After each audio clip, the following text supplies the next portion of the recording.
Monsieur le président, madame la ministre, monsieur le rapporteur général, le vrai sujet maintenant, c'est que vaut la parole de l'État. Non mais que vaut la parole de l'État? Parce que quand même, prendre de l'argent pour la SGP, c'est déjà inadmissible. Parce que je rappelle que ce projet, qui était initialement à 18 milliards, est passé en l'espace de quelques années à 35 milliards, il finira à 50. Et si on arrête à 50, déjà on aura de la chance.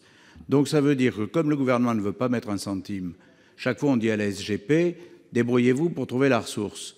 Et la SGP se tourne vers ce qu'elle peut et elle augmente la taxe sur les habitants et sur les entreprises, mais on en est à 50 ans d'endettement des franciliens et des entreprises franciliennes et on n'a pas vu le bout.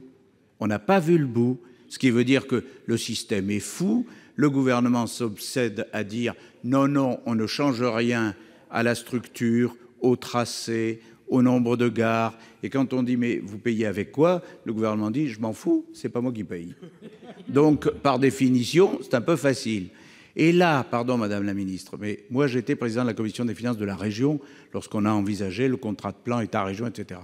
Que le gouvernement, au travers des DMTO repris au département, paye sa part du contrat régional du contrat de plan avec la région, c'est strictement inadmissible.